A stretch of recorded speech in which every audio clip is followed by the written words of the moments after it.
all started on June 24, 1948, when the Soviets blocked off all transportation routes and all access. The people of Berlin were starting to worry. Many were wondering how long they would survive. The Allies began to brew up a plan to help, and it became the Berlin Airlift. The Allies will unite to keep the city alive, but there are still many doubts.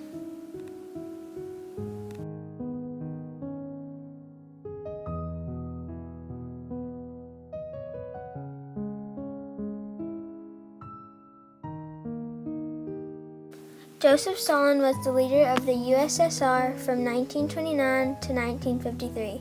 Joseph Stalin ruled by terror, and millions of his citizens died during his brutal reign.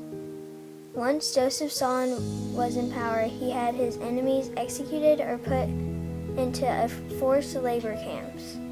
He also was involved in many criminal activities. Joseph Stalin was known as one of the worst villains in the 20th century.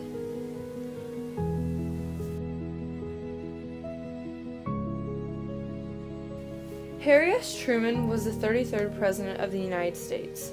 He was a part of the Democratic Party and served as president from 1945 to 1953.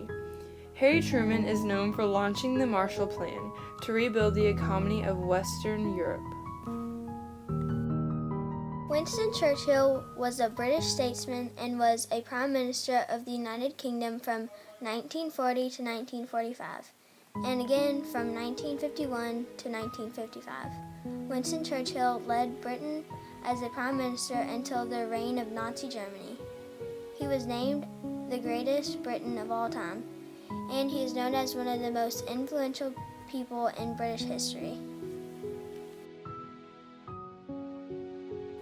Under the code name Barbarossa, operation of invading the Soviet Union began on June 22, 1941.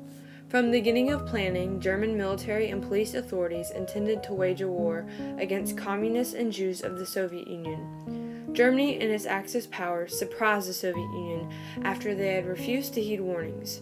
Much of the Soviet state-existing air force was destroyed on the ground. The Soviet armies were totally overwhelmed. Their only option was to surrender. The first to arrive deep into Soviet territory were the Einsatzgruppen and initiated mass murder among Jewish male officials of the Communist Party and state in Soviet Roma. Beginning in late July, the higher representatives and significant reinforcement began to physically obliterate entire Jewish communities. Success upon the military and the murder of the Soviet Jews led to Hitler's decision to deport German Jews to the occupied Soviet Union beginning on October 15, 1941, initiating the final solution, which was the final annihilation of the European Jews. The Soviet Union failed to collapse after their losses in the first 6 weeks as anticipated by the Nazis. The Soviet Union soon rebounded. Nevertheless, German forces soon reached the outskirts of Moscow.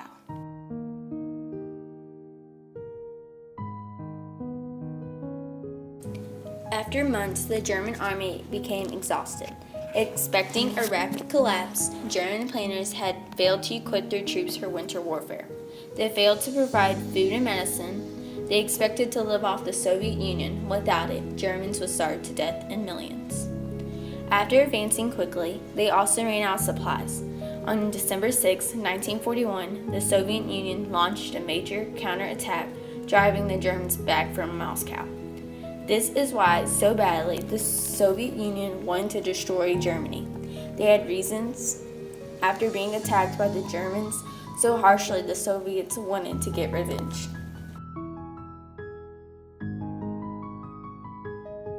The Potsdam Conference were the negotiations that took place between Joseph Stalin, the USSR leader, President Harry S. Truman, and the British Prime Minister Winston Churchill. They discussed what they wanted to do to Germany. One of the big agreements was dividing Germany into 4 occupation zones. Germany was occupied under the United States, France, Great Britain, and the Soviet Union. The German society was to be remade under the democratic lines.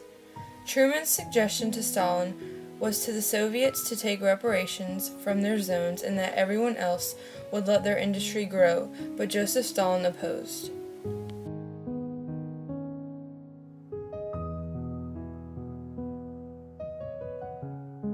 One thing that put the airlift on delay was that there was a huge problem with the lack of manpower.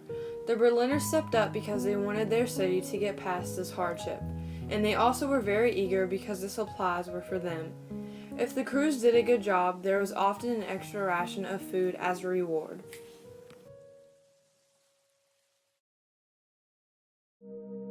West Berlin became a city of darkness. With no coal, food, or fuel, it was not the best time for the Berliners, as they found themselves cutting down trees for fuel and rummaging through garbage cans. The Soviet soldiers were stealing the citizens' valuables. The Russians wanted the entire city under communist control. They were also taking the industries and all Germany's equipment and sending it back to Moscow. Germany's wives were being raped and abused, and Germany would suffer and sacrifice everything to make it work. Even in desperate situations, the Germans were strong.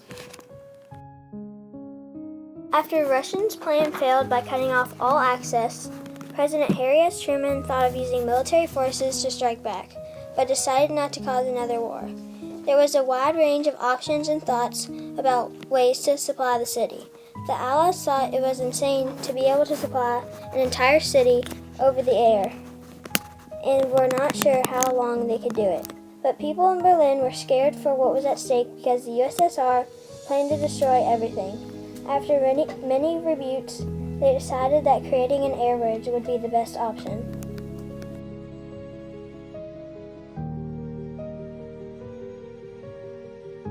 The blockade was the first sign of the Cold War. World War III was a very big threat. As the months went on, it began to get harder. West Berlin needed 35,000 tons of food every day. The Soviets thought this could never happen, so the Allies had to outsmart them.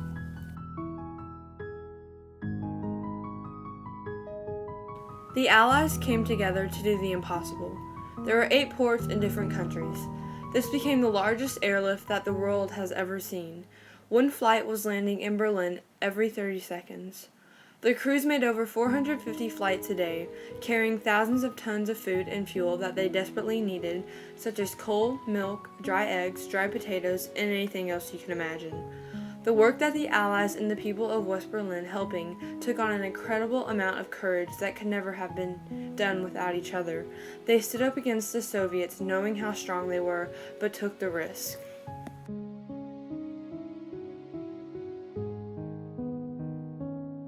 After 15 months and more than 250,000 flights, the Berlin Airlift officially comes to an end. The Berlin Airlift was a tremendous Cold War victory for the United States. Without firing a single shot, the Americans destroyed the Soviet plan to hold West Berlin hostage and starve them. For the Soviets, the Berlin crisis was an absolute disaster. The United States, France, and Great Britain merely hardened their resolve on issues related to Germany, and the world came to see the Russians as international bullies, trying to starve innocent citizens.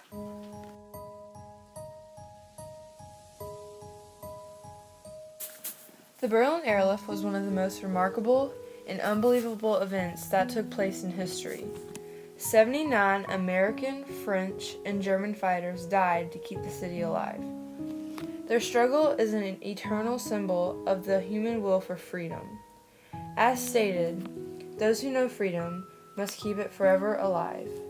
The Berlin Airlift was mainly about West Berliners' right to freedom and to choose the way of life they wanted.